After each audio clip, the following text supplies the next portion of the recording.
ఈరోజు హైదరాబాద్ ఆ విధంగా అభివృద్ధి చెందింది అన్నా, తెలుగు వాళ్ళు దేశ విదేశాల్లో ఇంత అద్భుతంగా ఉన్నారన్నా ఆ రోజు చంద్రబాబు నాయుడు గారి విజన్లో ముఖ్యమైనటువంటి పాత్ర పోషించినటువంటి వ్యక్తి చౌదరి గారు, జేఏ చౌదరి గారు.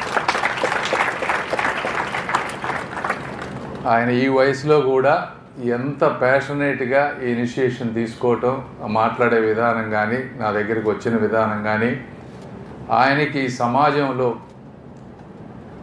జరగబోయేటువంటి విషయాల మీద ఉన్నటువంటి అవగాహన, అంటే ఆర్టిఫిషియల్ ఇంటెలిజెన్స్ రాబోతోంది, ఉద్యోగాలు పోబోతూ ఉన్నాయి, ఇలాంటి సమయంలో ముందు చూపుతో మనం ఎలాంటి చర్యలు తీసుకోవాలి అనే దాని మీద డీప్గా స్టడీ చేసి అందరినీ మరి ఎక్కడెక్కడో ఉన్న వాళ్ళందరినీ కూడా తీసుకువచ్చి ఈ విధంగా చేయటం అనేది అది అందరి వల్ల సాధ్యమయ్యేటువంటి పరిస్థితి కాదు.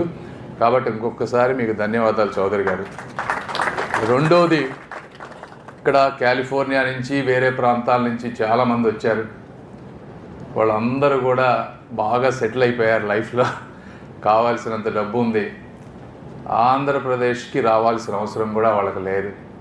అయినా కూడా ఇక్కడికి వచ్చి ఆంధ్రప్రదేశ్ అంతా తిరిగి ఇవి చేయాలి అనుకుంటున్నారంటే వాళ్ళకి ఈ ప్రాంతం మీద ఉన్నటువంటి ప్రేమ, వాళ్ళకి ఆ వృత్తి మీద ఉండేటువంటి నిబద్ధత, రాబోయే తరానికి చేయాలనుకునేటువంటి మేలు ఇవన్నీ ఉన్నాయి కాబట్టి వాళ్ళు ఇక్కడికి వస్తున్నారు.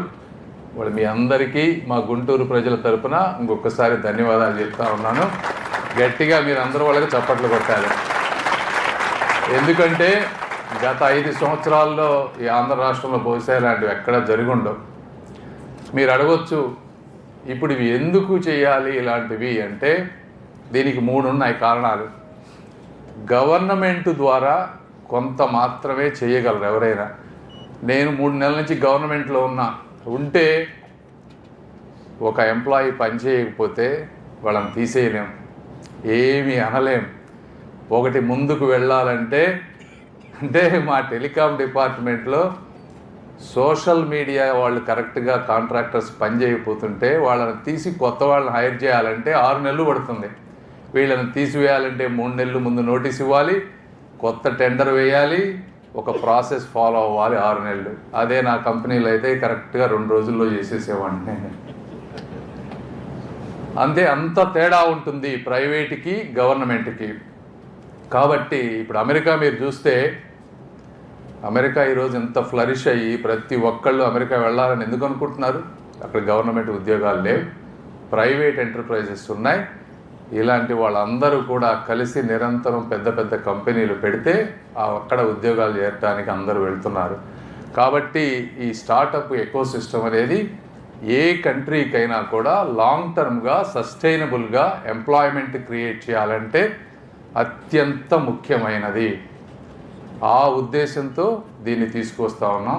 రెండోది, తీసుకురాగానే అద్భుతాలు జరుగుతాయా అంటే వెంటనే ఏవీ జరగవు. Rome was never built in a day. అదేవిధంగా దీని ముఖ్య ఉద్దేశం ఇమ్మీడియట్గా ఏంటి అంటే ఒక అవేర్నెస్, ఒక డిస్కషన్ తీసుకురావటం. మీరు అమెరికాలోనే డాలస్ లేకపోతే ఇంకో ప్లేస్ నుంచి కాలిఫోర్నియాకి వెళ్ళి మీరు అక్కడ 2-3 రోజులు ఉంటే ఎన్విరాన్మెంట్ చాలా డిఫరెంట్గా ఉంటుంది. మాట్లాడితే స్టార్టప్ గురించి మాట్లాడతారు, ఐడియాస్ గురించి మాట్లాడుతూ ఉంటారు. కాలిఫోర్నియా డిస్కషను టెక్సాస్ డిస్కషన్కి కూడా చాలా డిఫరెన్స్ ఉంటుంది. అంటే ఆ ఎన్విరాన్మెంట్ అలా క్రియేట్ అయ్యి ఉంది. అలాంటి ఎన్విరాన్మెంట్ని ఈ రోజున ఆంధ్రప్రదేశ్లో క్రియేట్ చేయాలి అనే ఒక ఉద్దేశంలో భాగం ఇది వచ్చిన తర్వాత సెకండ్, ఈరోజు ఆంటర్ప్రెన్యూర్స్ ఎవ్వరు కూడా ఇమీడియట్గా తయారయ్యి ఉండరు, ఎందుకంటే వాళ్ళు రోడ్డు మీద ఉండరు. వాళ్ళకి ఇలాంటి అవేర్నెస్ వచ్చిన తర్వాత నెక్స్ట్ ఏమేమి స్టెప్స్ కావాలి, ఇందాక చౌదరి గారు చెప్పినట్టు మెంటర్స్ కావాలి, దాన్ని ఎలా పాలిష్డ్గా ఆలోచించాలి, ఏ బిజినెస్లు సక్సెస్ అవుతాయి, ఏ బిజినెస్లు ఫెయిల్ అవుతాయి, ఏ బిజినెస్లకి ఇన్వెస్టర్స్ డబ్బులు ఇస్తారు, ఏ బిజినెస్ని ఇక్కడి నుంచి గ్లోబల్ స్కేల్కి తీసుకురావాలంటే ఏ విధమైనటువంటి టాలెంట్ మన కంపెనీకి కావాలి, ఇలాంటివన్నీ కూడా అత్యంత ముఖ్యమైనవి. డబ్బు కన్నా కూడా అత్యంత ముఖ్యమైనవి అవన్నీ కూడా వాళ్ళు వాలంటీర్గా చేయడానికి వీళ్ళందరూ వచ్చారు.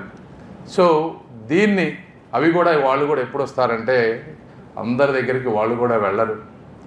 ఒక చంద్రబాబు నాయుడు గారు లాంటి విజనరీ లీడర్స్, ఒక ప్రోగ్రెసివ్ గవర్నమెంట్ వాళ్ళకి ఇవ్వాల్సిన గౌరవం, రెస్పెక్ట్ ఇచ్చి వాళ్ళని ఎలా ముందుకు తీసుకువెళ్ళాలో తెలిసినటువంటి వ్యక్తులు ఉన్నప్పుడు మాత్రమే వాళ్ళు కూడా వస్తారు.